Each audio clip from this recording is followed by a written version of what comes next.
kilometers.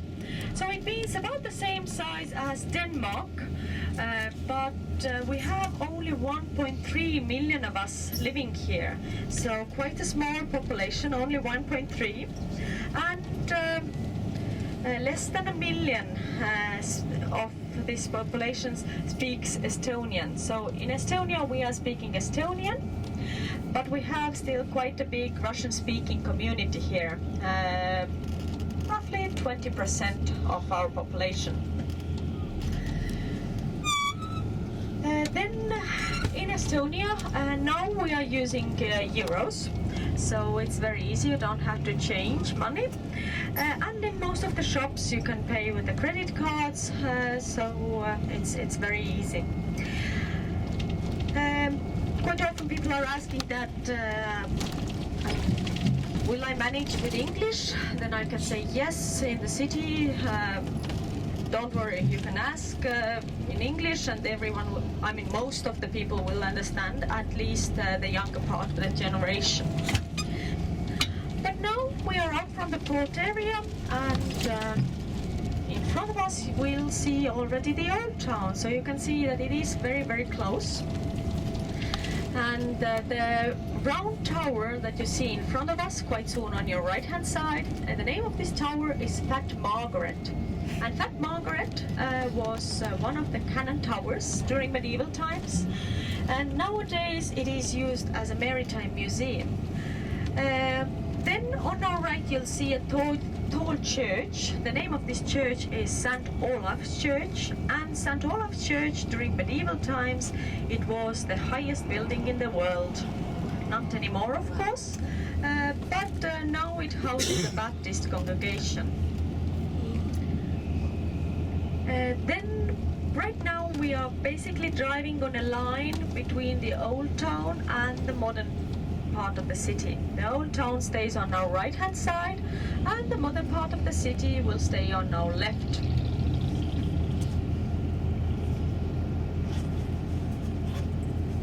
If you look now on your right, you'll see a building with a grass roof. So this is called a bastion, and it used to be a defense building. So those kind of bastions, they were added next to the town wall, and the idea was that on the bastion you could easily place the cannons, and inside the bastion there were tunnels which were used to transport gunpowder and weapons from one place to another, and if you didn't want anyone to see that, that's why you used those tunnels. Now on our right hand side is one park, and after the park on the right is a yellow house with the white columns, and this is a Russian cultural center. So this is the place where after the walking part of the tour we'll meet our bus. So a brief overview of our tour. First of all, we'll drive to the upper part of the old town and we'll start the walking part of the tour. We'll spend in the city roughly 3 hours. 12 o'clock we have a coffee break, which is included, so you can rest a bit, enjoy coffee, tea and pastry. Then during these 3 hours we'll make one shopping stop for 30 minutes, and about 1:30 we'll come back to the bus. We'll meet the bus over here and we'll start the bus tour. With the bus we'll drive out from the city center, we'll see the Kadriorg area, that's the place where we have a nice walk in the park, Kadriorg Park, and we'll drive to Pirita area to see the Pirita Monastery and Olympic Village, which is in the same area. And we'll be back in the port about 3 o'clock. If you now look on your left hand side, then this is Hotel Viru, which was built on 1970s. On your right hand side is the main street in the lower old town. This is the Viru street and the Viru gates over there. On our left is another park. This is Tammsaare Park. And after the Tammsaare Park, on your left hand side, you'll see a yellow building with a green roof. So this is our opera and ballet theatre called Estonia. And the next building on our left is another theatre. This is our drama theatre. So I can say that theatre is very, very popular in Estonia, and the good thing is that tickets have quite a reasonable price. So something around 15 euros per ticket. So that's why quite often it is quite hard to get the tickets to the place because they are just sold out. So Estonians, we love theatre. In front of us we'll see already a yellow church with a green roof. Quite soon it will be on your right hand side, and the name of this church is St. John's Church. And St. John's Church is a Lutheran church with a working active congregation. So Lutheran is the main religion in Estonia. The second biggest religion in Estonia is Russian Orthodox because of the Russian speaking community. Why I say Russian speaking community is because there are not only Russians. There are people from Russia, Belarus, Ukraine and so on. So roughly we can say that the Russian speaking community is going to Russian Orthodox Church, and Estonians, if we are religious, we are going to Lutheran Church. All the old churches in Tallinn, they used to be Catholic churches before, but after the Reformation they were turned to Lutheran. So we have some Catholic churches, but all the Catholic churches are now in new buildings. So all the old churches are Lutherans. On your right hand side, this is our Liberty Square, and we have a statue over there with a cross on top. This is dedicated to our Liberty War in the beginning of 20th century.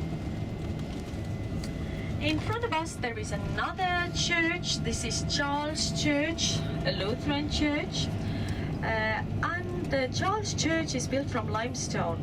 So we have a lot of buildings which are built from limestone, especially in the old town, in the lower old town you'll see quite many of them. And why limestone is because northern Estonia stands on a limestone cliff. So that's why we have been using a lot of limestone as building material. And limestone is one of our national symbols, so it's our national stone, the limestone. The national bird is barn swallow, and the national flower is cornflower. So those are our national symbols. But now we are driving already uphill, so it means that we are quite soon arriving to the upper part of the old town and will start our walking part of the tour. So take everything you need for your next 3 hours in the city, take those with you. Even though Tallinn is a very safe city, I still have to mention that unfortunately where are tourists, there are some pickpockets. So please pay attention to your belongings. I know I'm short, but I'm making my best to stand out with my orange sign. So let's try to stay all together and let's try to be on time always. Then we can enjoy the time in the city, and we will visit, at first we will visit the upper old town, and then all together we go to the lower old town and have a nice coffee break over there. Okay, so here we are for that. And we can start our bus tour. So it will last roughly about an hour and a half. So 3 o'clock we'll be back in the port area. Firstly we'll drive to Kadriorg. In Kadriorg we have an optional walk.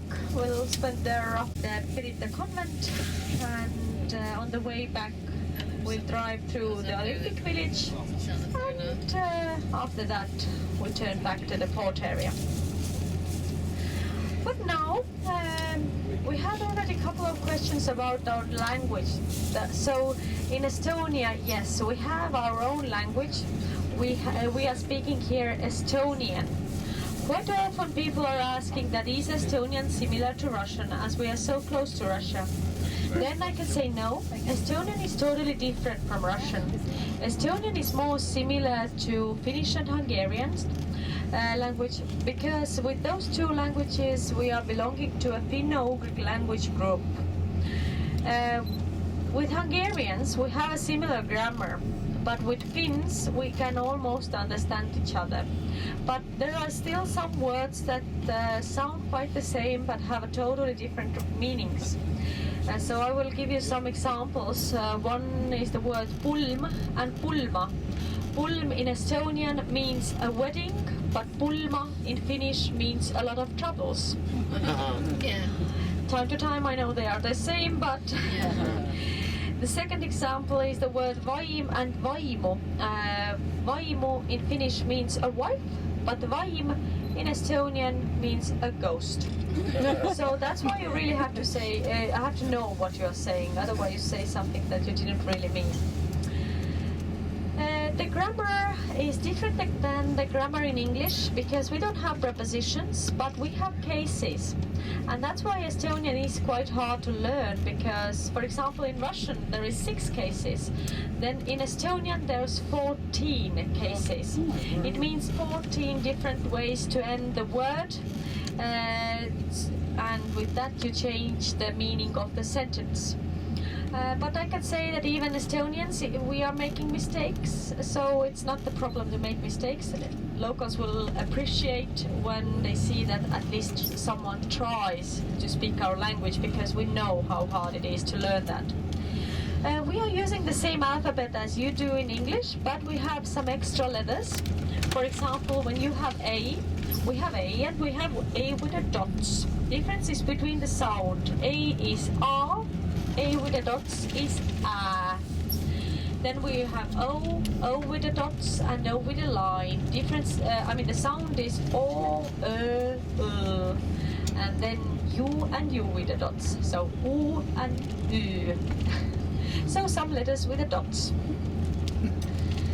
But now we are heading the Kadriorg area, and Kadriorg, if I translate it, it means Catherine's Valley. And the name is because Russian Tsar Peter I or Peter the Great, he really loved Tallinn. And during his first visits he stayed in the old town. But as the house in the old town was a little bit too small for him, then he started to look for a place where he could build his own summer palace. And he found a nice place on the countryside, not too far from the city.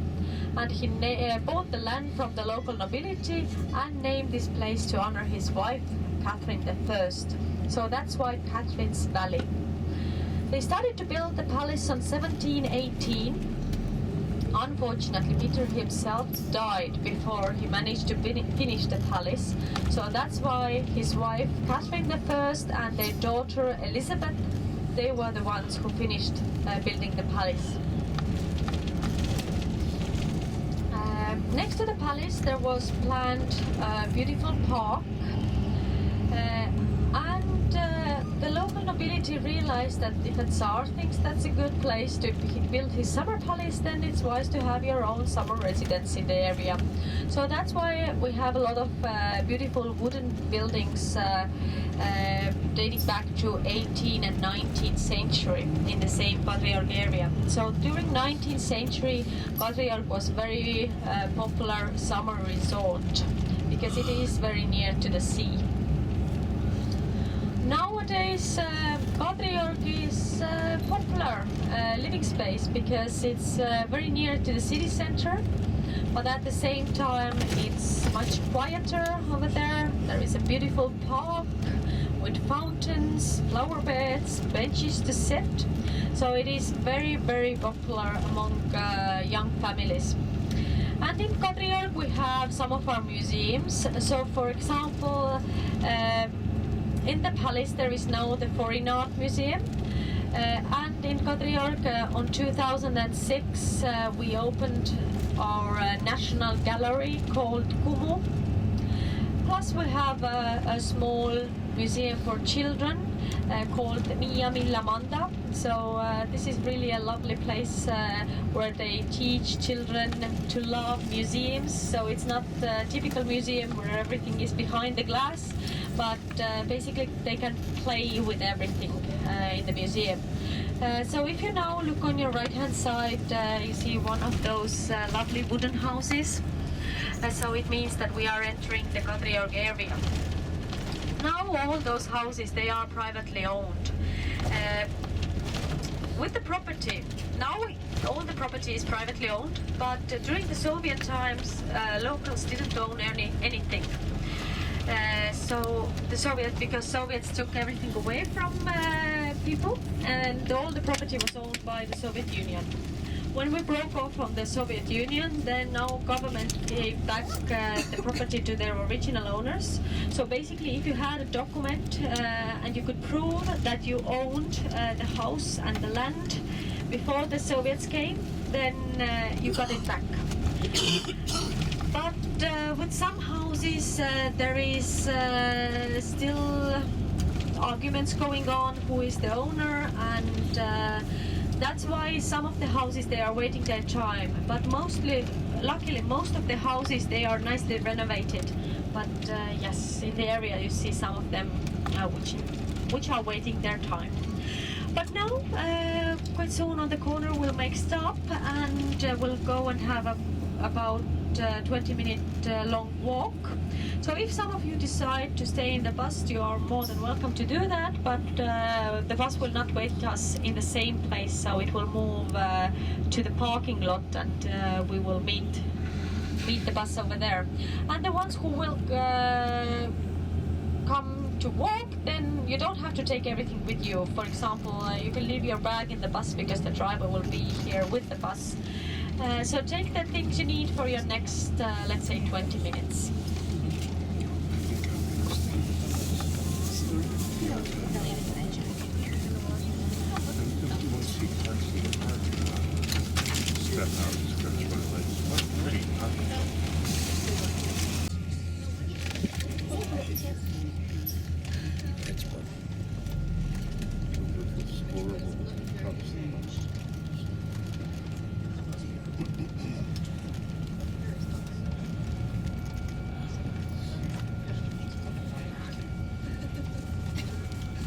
Okay, so we are all nicely on board, and on your left hand side you will see a couple of more beautiful wooden houses, and quite soon on your left hand side you'll see even one so-called a Barbie house, because it's totally pink. So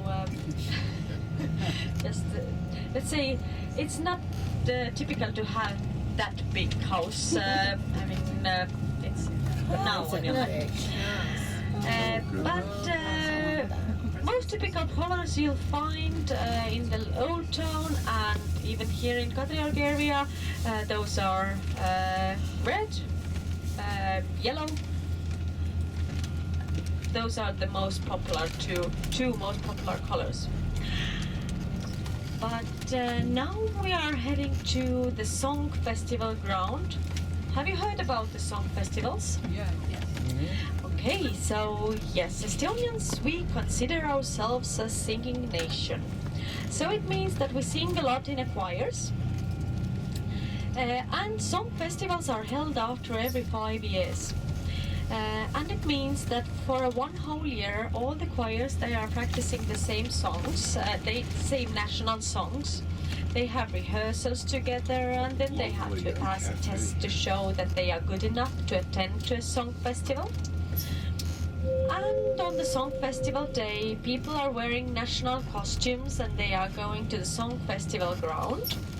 And we are singing all together those national songs. So it's not a competition, it's more just like a festival. The next song festival will be this summer. So in the beginning of July, we'll have the song festival, and it's very, very big event for us. Last time we had about 50,000 singers and 70,000 visitors. So yes, it's very, very popular to attend to a song festival. And as I said, people are wearing national costumes. So how does our national costumes look like? Girls, we are wearing long skirts with stripes. The colors of the stripes are different because every region has their own colors. So basically, when you look to the skirt, you could say from which part of Estonia the girl is. Then we have a white blouse with the long sleeves, and an interesting fact is that if the sleeves are nice and fluffy, then it shows that this girl is from wealthy family, because fabric at that time was quite expensive, And if you could afford to buy a lot of fabric, you made those beautiful, beautiful white fluffy sleeves. When a girl got married, then she added a hat and an apron, so it was a symbol of a married lady. So you knew already from far away that this girl is taken. Men have dark colored trousers, and quite often dark blue is very popular color, and they have dark blue jackets. Under the jacket they have quite similar white blouse with the long sleeves, but they don't have that much decorations as the girls' blouse or shirt. And then they have a hat, usually black or dark blue color. And those national costumes, they are dating back to 18th and 19th century, and those were not worn every day at that time, but those were they wore those on Sundays, so when they went to church, for example. If you now look on your left, you'll see the statue called Rusalka. Rusalka means a mermaid in Russian, and it's the name of the Russian battleship that sank in the Gulf of Finland. And it's an angel who is holding a Russian Orthodox cross and pointing to the direction where the ship was.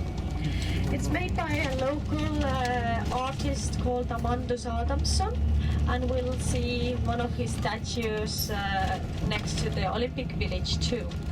And he was actually, at first he was from a poor fisherman's family. So his earlier works were small wooden carvings, but luckily he had an opportunity to study in Paris, and after that he started to do those kind of big bronze sculptures. So on our left hand side, this is already the area of the Song Festival ground. The Song Festival ground is closed right now because maybe it's open. We'll see.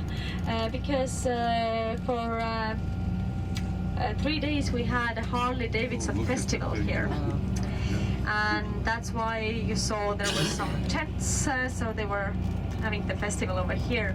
But if you look on your left, you'll see the arch. So the arch is like a sound mirror. So thanks to the arch, the sound will go only one way. So the singers are standing under the arch, and the visitors will sit on the grass. How long does the festival last? The festival is from 4th to 7th July. Oh, just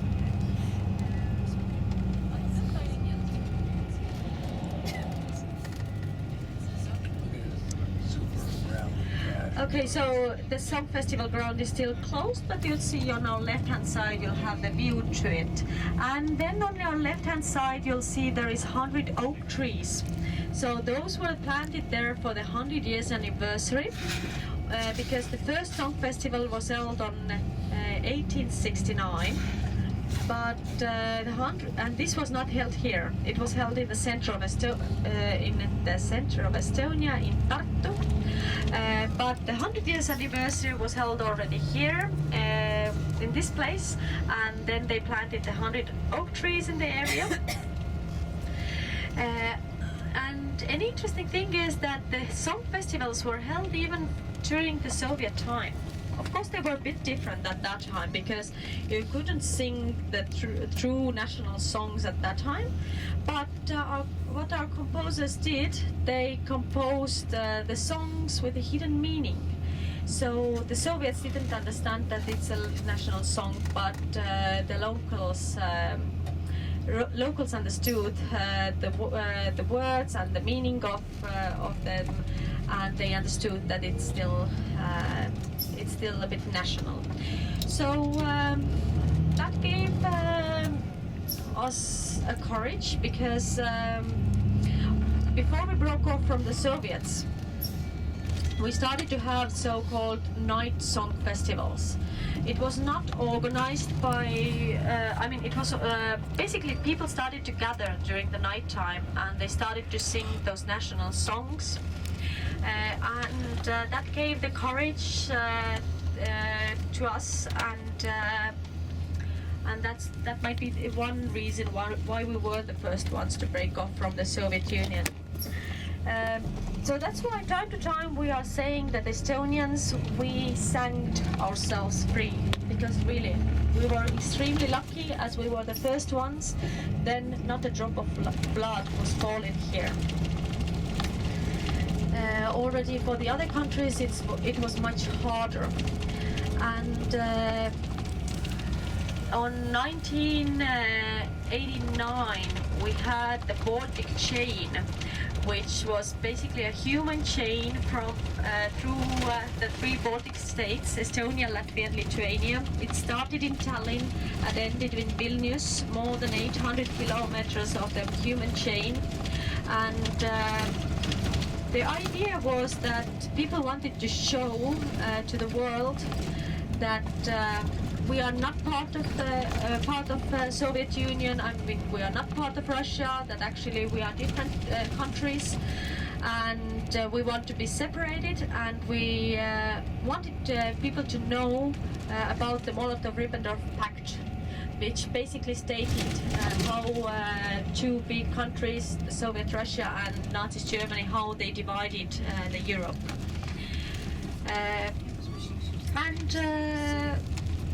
After those big events, luckily on 20th of August of 1991, we managed, and now we have been independent more than 20 years. So it's already a longer period than the first time we had the independence. But now, on your right-hand side, you'll see the newest church in Tallinn. It's a new Russian Orthodox church, which was opened last year. And we are right now in the area which is called Lasnamäe. You see a lot of blocks of flats around us. Maybe it's not the nicest living area because it doesn't have much greenery around. Compared to the area you see later on, Pirita area, it looks totally different. But it's still quite a popular living area because the prices of the apartments are much cheaper here. For example, to rent an apartment with 2 bedrooms, about 50 square meters, you'll pay about 250 euros per month, plus water and electricity. So the price is quite reasonable, if you consider that you are only like 5 or 10 minutes away from the city center. Those blocks of flats, those were built here during the Soviet time. Why the Soviets? Why did they build flats to Estonia? The reason is because they wanted to bring in more and more Russian-speaking community, and that people would want to come here. So that's why they built those flats. They said that if you come to Estonia, you will get a job and you'll get a free flat. So that was the reason why people wanted to come here. What was the idea? Why they wanted to bring in the Russian-speaking community is because of our language.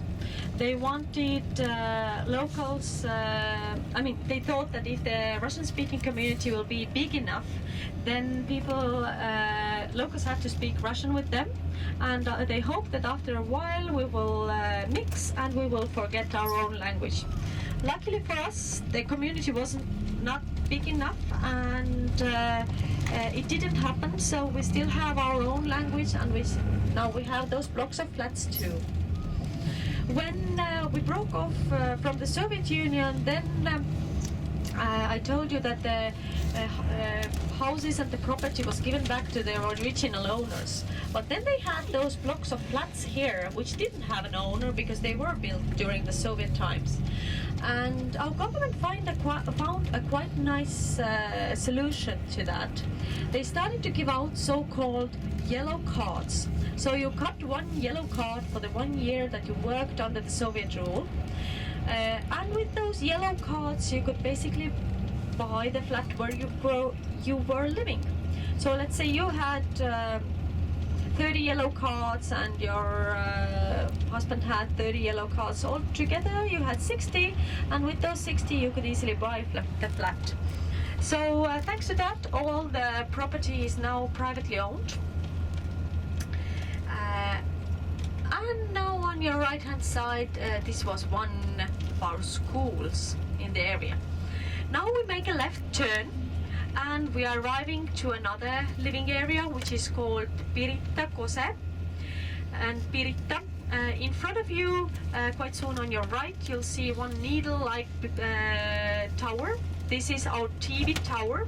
So the TV tower was built for the Olympic Games on 1980 because on 1980 the Olympic Games were held in Moscow.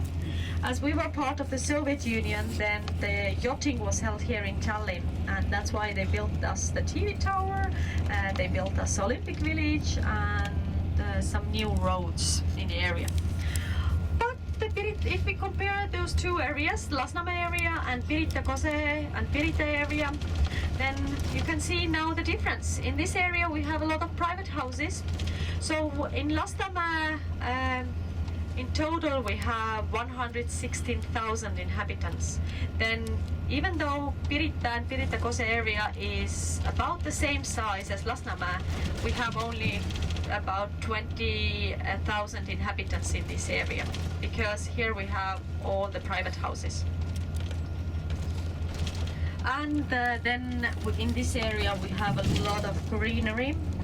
So you can see that time to time even people are asking that, are we still in the city or are we already on the countryside? No, we are still in the city, outside from the city center, but in the city.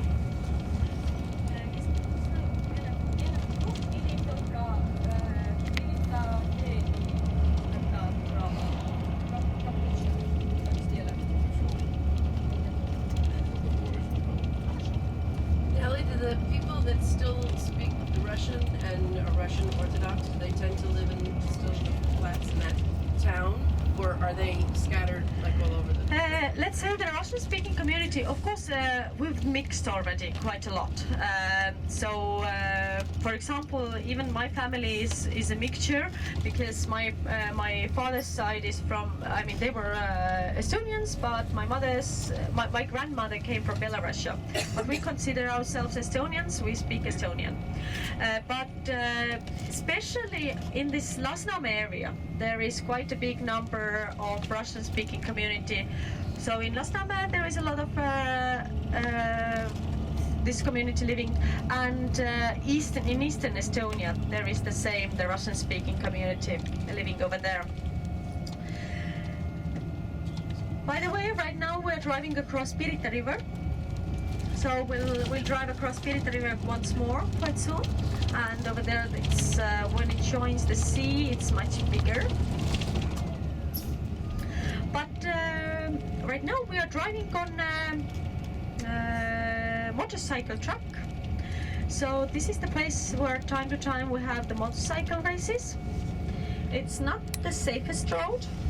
So that's why time to time locals, we are saying that when they have the races, then quite soon you'll see that there are big thick trees next to the road. So they cover those trees, but time to time locals are saying that no, actually they don't protect the racers, but they are just protecting the trees. So that's why we don't have that many races going on here, but during the Soviet time it was very, very popular motorcycle track. And now we are in Pirita, and you can now see how our forest looks like. So we have pine growing. We have spruce, birch, oak. So those are like, oh, maple. So those are the most popular species. And if we're talking about the animals, then we have the biggest ones are here elk and bear. Then we have wild pork. We have quite a big number of wolves in our forests. So every year they have to give out certain amount of licenses to hunt the wolves. Then we have, of course, the smaller animals like foxes, rabbits, squirrels, and so on. So on our right, later on you'll have a better view, but basically behind the trees there is our forest cemetery. And this is one very important cemetery for us because that's the place where most important Estonians are buried. For example, now on your right hand side. So for example, our first president, Konstantin Päts, he's buried here. Our second president from the re-independent times, Lennart Meri, he's buried here. Plus a lot of writers, singers, poets, musicians, and so on. And then comes our spring again. So we have 4 seasons here. Then in Pirita area we have our beach. So basically the beach is just in front of us, behind those trees. But even during the summertime the water is rather cold, let's say 18 degrees of Celsius would be the temperature. So you can swim, but it's not the warmest place to do that. And on our left hand side, after we'll make a left turn, you have even a better view. We see Pirita convent. Firstly, on our left you'll see a new convent which was built on the year 2000. And next to the new convent is the ruins of the old monastery from 15th century. And it belonged to St. Bridget's order. So St. Bridget's order was a little bit different from others because there were nuns and monks in the same monastery. Of course they were separated, I mean they have different sides, and basically they met only in the church room, but this is quite exceptional that in the same monastery there were both. But now in the new convent there lives only 8 nuns. And the ruins of the old monastery, those are now used as an open-air museum, and time to time we have open-air concerts. So now if you look on your left, then the modern building is the new convent, and the triangular facade, this is the ruins of the old church of St. Bridget's monastery. If you look now on your right, you'll see already the Olympic village. So right now we're driving across Pirita river once again, and we'll make a right turn and we drive through the Olympic village. So yes, on 1980 the Olympic Games were in Moscow, but as we were part of the Soviet Union, then the yachting was held here. If you now look on your right, then you see one statue. This is made by Amandus Adamson, the same author that made the other statue that we saw before. And this is one of our sportsmen, Lurich.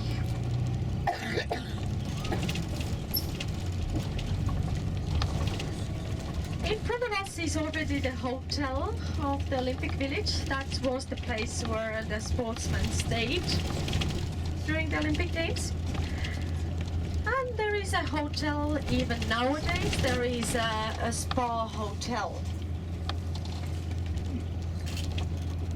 On our right hand side, this white building, was a church, and it was built here because they didn't want the sportsmen to go out from the Olympic Village, because they didn't want them to communicate with locals, because they didn't want us to know what is happening in the Western world. So basically that was the reason. And from here we have a beautiful view to your ship and to the lovely panorama.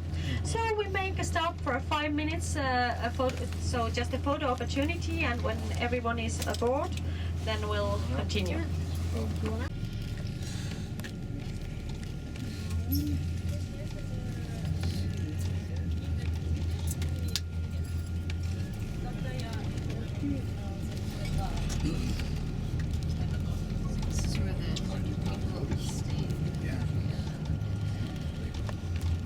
Okay, so now I wanted to tell you a little bit about our economy. We had a couple of questions in the city already. So the biggest income in Estonia is exporting timber, because more than 50% of Estonia is covered with a forest. Then the second biggest income is IT. They make the microchips for the computers, mobile phones, and then they export that, for example, to Finnish company Nokia. And a very important part is the software industry, because have you used the program Skype? Yes. So originally the Skype was invented by Estonians. So there were 4 Estonian gentlemen who invented the Skype. So we can say that from that point of view, Estonia is very developed. In most cafes in the city, you'll find a free Wi-Fi. By the way, if you look for the free Wi-Fi, then in the port market, there should be a free Wi-Fi. So if you need that, then you can use it over there, because I know that on the ship it's usually quite expensive. Then we can say that every third Estonian uses internet every day. We have very good internet banking system. So and we can do many things online. So we were the first country in the world where you could vote through the internet. For that we need our ID card, and our ID cards, they have a small microchip inside. If you have your ID card and you have a computer with a card reader and an internet, then you just enter your card to the card reader and you can give your so-called digital signature. With this signature you can vote and you can sign contracts. So for example, for the easier contracts with the bank, we don't have to go to the bank office anymore, but we can do that online. Of course that makes us quite lazy because we want to do now almost everything online. What else? We can buy a bus ticket with our mobile phone. We can park a car with our mobile phone. So we can say that from that point of view, Estonia is very developed. Now, if you look on your right hand side, then this is the Gulf of Finland. So Finland is very near. It's only 80 kilometers from Tallinn to Helsinki, and it takes 1.5 hours with a ferry from Tallinn to Helsinki. So we have a very good ferry connection. If you look now on your right, then you see the cruise ships, and then you see a bit smaller ferries a bit to the left. So those are those ferries which are going between Tallinn and Helsinki. We have very good ferry connection. More than 9 ferries a day is going between Tallinn and Helsinki. One ship per day goes to Stockholm, and 1 ship per week goes to St. Petersburg. And the cruise industry have grown very fast. So it started to grow from the year 2000 because on 2004 they built the first pier. And I think today you are on the new pier. So the new pier was opened just this spring. So 2014 they finished the second big pier in the port. So now we can have many ships at the same time. The most we've had before the new pier was ready was 7 ships at the same day. So it was more than 10,000 tourists in the city at the same time.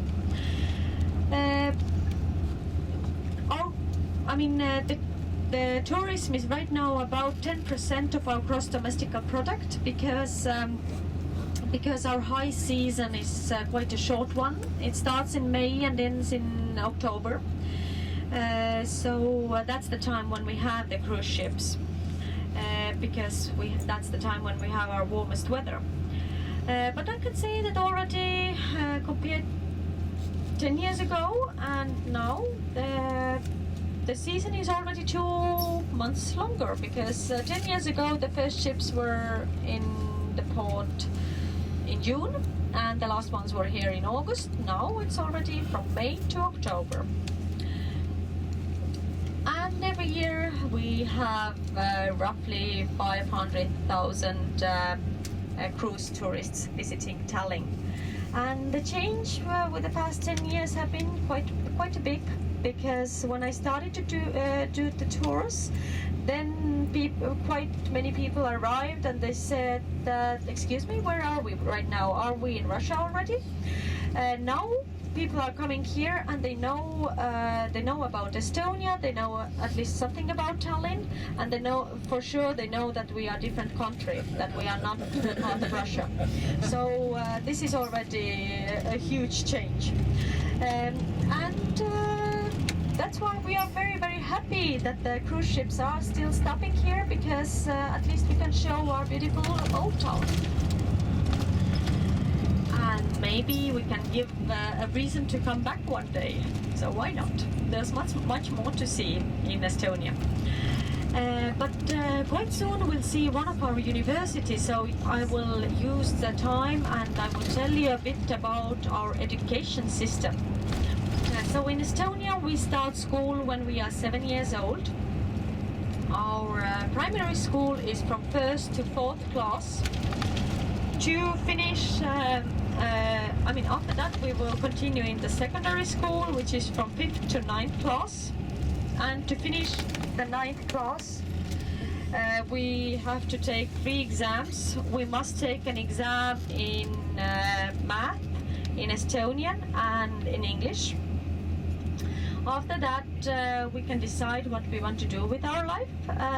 Do we want to study already a profession, or we want to continue in the high school? Most of us are still continuing in high school, so high school is very, very popular, or gymnasium. So gymnasium is 3 more years, 10th to 12th class.